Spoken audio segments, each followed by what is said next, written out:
Lebih suka mana? Menjadi seorang broadcaster, MC voice over talent, atau seorang business woman? Aduh.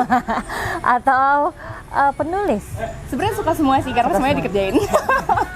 Kalau bisa jadi semuanya, ya milih semuanya. Milih semuanya. Milih semuanya. Cita-cita kamu ke depan apa sih, Mirsya? Sebetulnya kalau aku cita-citain realistiknya lebih banyak di entrepreneur sebetulnya. Karena menurut aku ini cukup realistis aja ya. Kalau yang lain mungkin banyaknya mendukung hobi, terus ngedukung passion juga gitu. Cuman untuk yang in realistic way kayaknya memang aku pengen fokus dan serius di bisnis.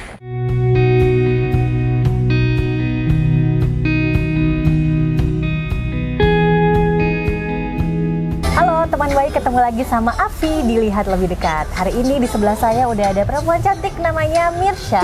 Halo. Mirsya ini adalah seorang entrepreneur muda di Bandung. Kita mau ngobrol-ngobrol lebih dalam apa aja sih kegiatan Mirsya sehari-harinya. Halo Mirsya. Halo, Gimana kabarnya hari ini? Alhamdulillah baik. Baik.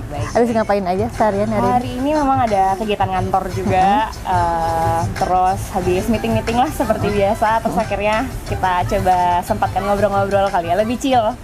Meskipun hari Rabu sebetulnya. Oke Mirsya, dari bocoran yang aku terima nih, bocoran Mirsya ini adalah seorang MC. Iya betul. Ya, terus voice over talent. Betul. Terus juga pemilik coffee shop. Alhamdulillah. Terus juga penulis puisi. Banyak ya. Jadi sebenarnya Mirsya itu sehari-harinya ngapain? Sehari-harinya Palu Gada. Kalau nggak ada.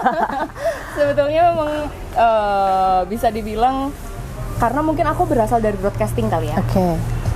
Dari broadcasting ini aku lumayan banyak explore macam-macam, dari nggak cuman hanya jadi entertainer aja, tapi juga jadi entrepreneur pada akhirnya gitu.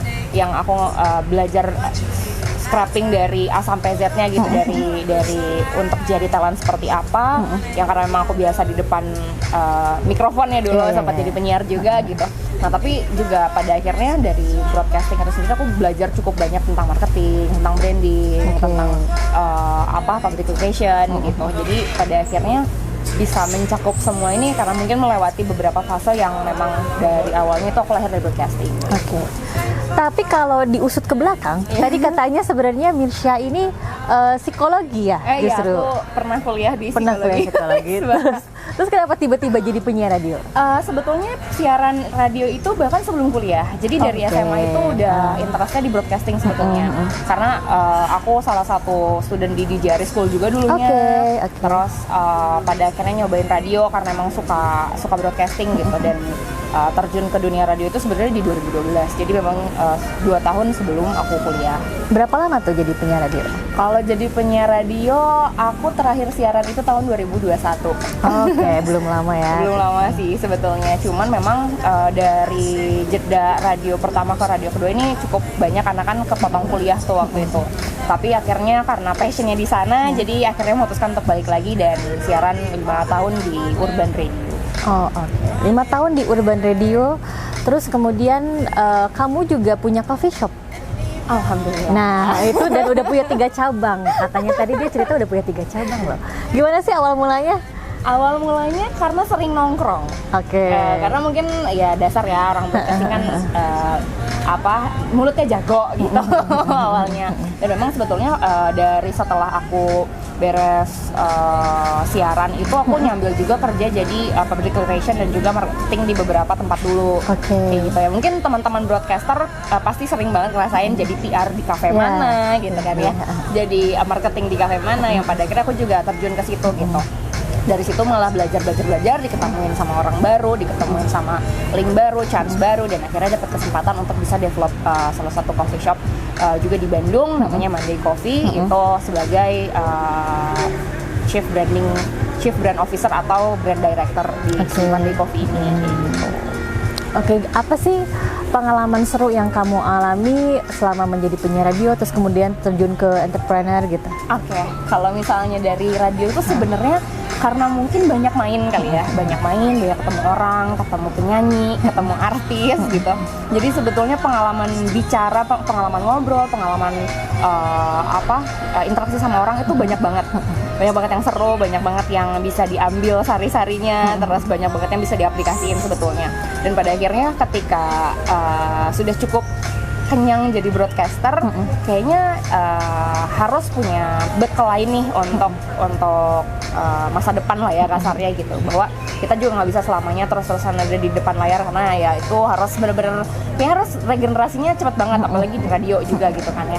Dan umur aku juga sekarang udah sangat-sangat tidak cocok untuk radio anak muda kayaknya. Masih muda loh. Kalau radio anak muda sekarang kan paling tua kayaknya 23, 24 gitu ya? Okay. Jadi kayaknya kalau aku udah lumayan nih gapnya gitu. Cuman pada akhirnya larinya ke teman-teman yang juga pernah kerja di broadcasting, link-link dari teman-teman radio. Pada akhirnya aku bisa kenalan-kenalan sama banyak pihak gitu, yang akhirnya membuka jalan juga untuk ya udah kita create something nih gitu, yang base-nya by business gitu. Jadi pada akhirnya mulai belajar bisnisnya ya tipis-tipis sebetulnya, dari public relation masuk ke marketing gitu. Masuknya jadi sekarang udah bisa jadi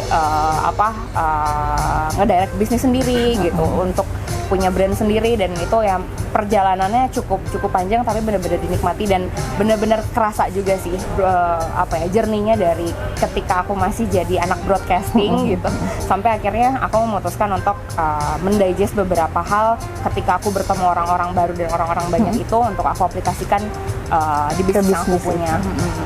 Monday Coffee ya? Betul, Monday Coffee. Monday Coffee itu ada di Bandung atau udah di mana aja sekarang? Masih di Bandung? Masih di Bandung, tiga-tiganya insya Allah. Yang ketiga itu ada di Kiar Arta, itu cabang terbaru. Kemungkinan bukanya di November insya Allah, semoga cepat buka. Amin.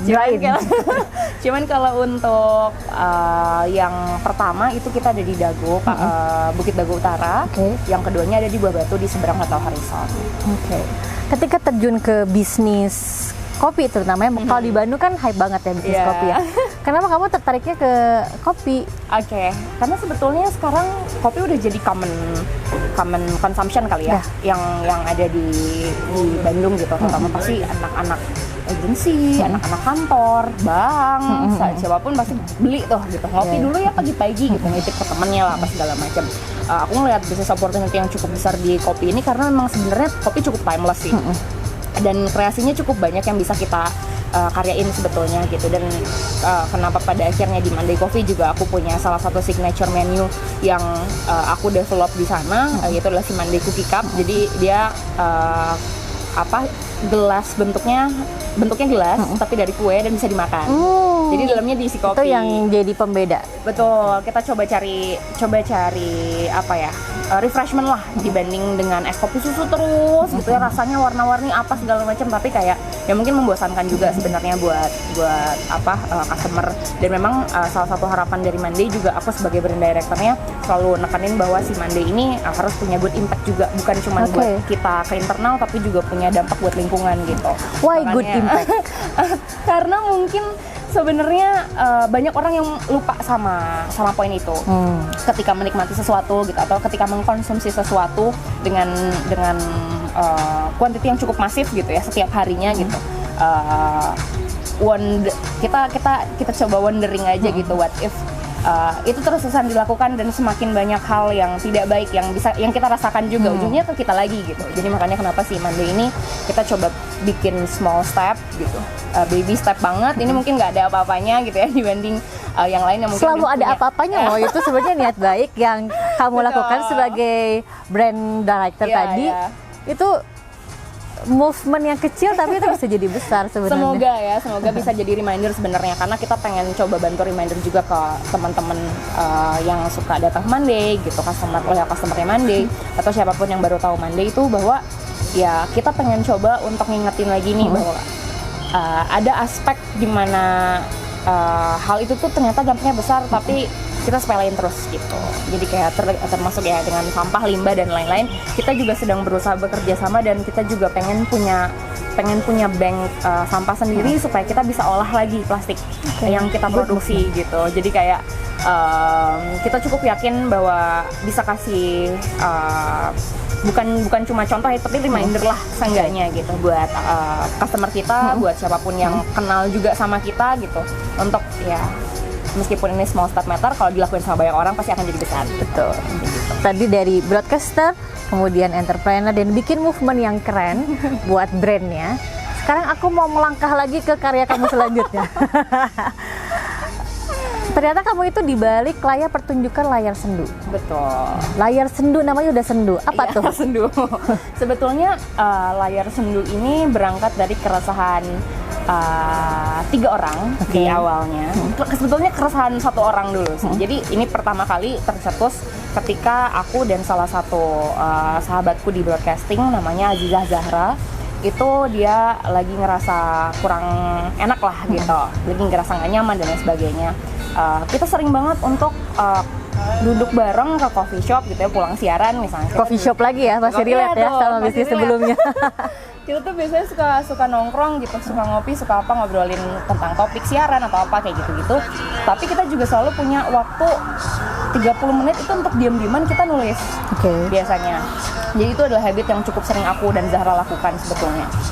Dari keisengan itu, long story short, akhirnya Zahra initiate nih untuk bikin sesuatu kayaknya seru ya untuk dikolaborasikan sama teman-teman ini, teman-teman apa segala macam, konsepnya seperti ini. Kita bikin aja kecil-kecilan gitu.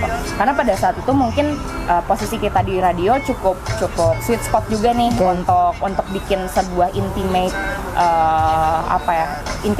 showcase gitu untuk si karya kita gitu. Yang sebenarnya kita harapannya cuma pengen lega aja gitu. Kita pengen sedih bareng deh gitu. Pengen galau bareng gitu. Pada saat itu di tahun 2020. Layar sendu pertama itu terjadi. Jadi kalau misalnya ditanya layar sendu itu apa, ya itu tuh sebenarnya adalah gambaran perasaan. Iya, gambaran perasaan, gambaran kesedihan yang dituangkan lewat tulisan, yang pada akhirnya dipertontonkan atau dipertunjukkan dengan merespon layar. Gitu. Jadi kita mainin shadow sebenarnya kayak wayang, cuman kita ganti pakai orang. Kayak gitu. Oke, aku ambil benang merah dari tadi perjalanan kamu seorang broadcaster, entrepreneur, kemudian kamu menulis puisi juga, berarti kan ke seni ya? Iya. Nah, sebenarnya apakah ini hidup yang kamu pengen atau ikut-ikutan aja atau memang panggilan, your passion sebenarnya? Sebetulnya kalau menulis aku udah nulis kayaknya dari SD kali ya. Terbiasa journaling sebetulnya dari kecil gitu, dan pada akhirnya punya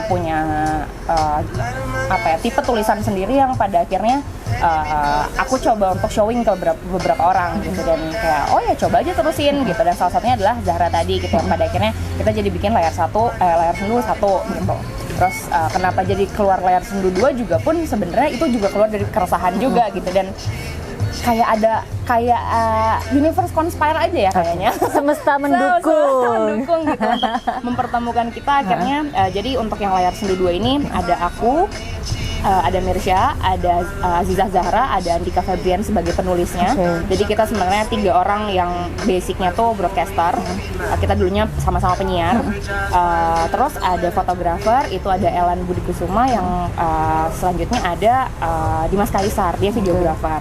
Nah, kita di sini pada akhirnya tiba-tiba dipertemukan untuk kayak gimana kalau kita bikin pagelaran, yuk kita bikin pameran dengan karya masing-masing, Zahra, Dika, dan Mirsya dengan tulisannya, yang bisa ngasih direct cerita juga buat Elan sebagai fotografer untuk nge-capture momen-momen, dan Dimas yang akan bikin short movie atau short video gitu untuk jelasin lebih secara visual mungkin ya gitu, keresahan yang kita angkat. Dan kemarin tuh tema dari layar sendu yang kedua itu adalah kehilangan, jadi mungkin lebih common juga dan banyak banget pasti orang yang merasakan kayak gitu. Jadi lahirnya dari situ benar-benar unpredictable. Kita diketemuin lagi, meskipun sebetulnya dari rentang layar sendu 1 sampai layar sendu yang kedua ini frekuensi aku menulis masih tetap selalu ada gitu, karena aku nulis di blog, Medium, apa segala macam untuk private sebetulnya kayak gitu. Lebih suka mana? Menjadi seorang broadcaster, MC Voice Over Talent, atau seorang business woman? Aduh. Atau penulis? Sebenarnya suka semua sih, karena semuanya dikerjain. Kalau bisa jadi semuanya, ya milih semuanya. Milih semuanya sih. Dari ketiga hal tadi gitu ya, cita-cita kamu ke depan apa sih, Mirsya?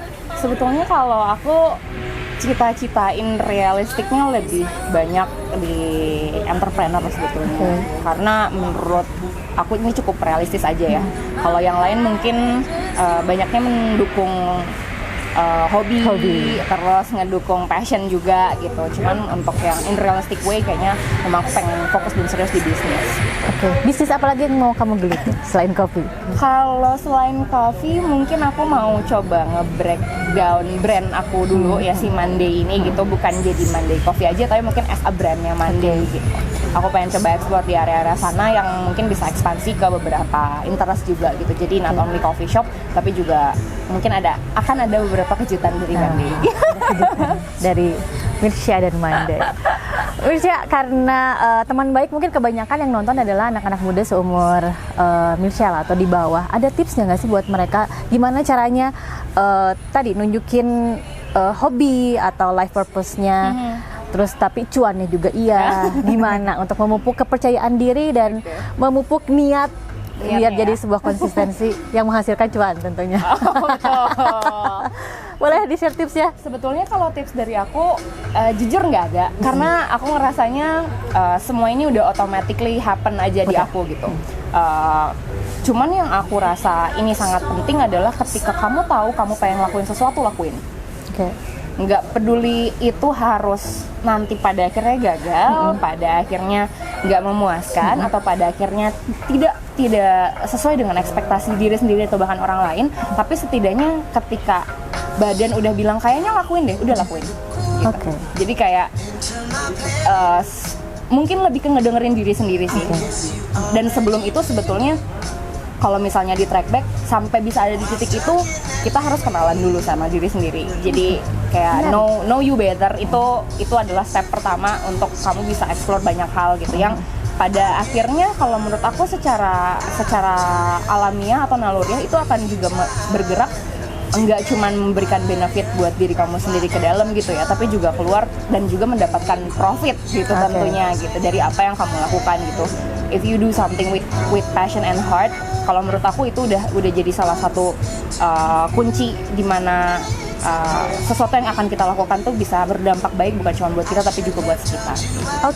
Terima kasih Mirsya. Sampai ketemu lagi teman baik, dadah.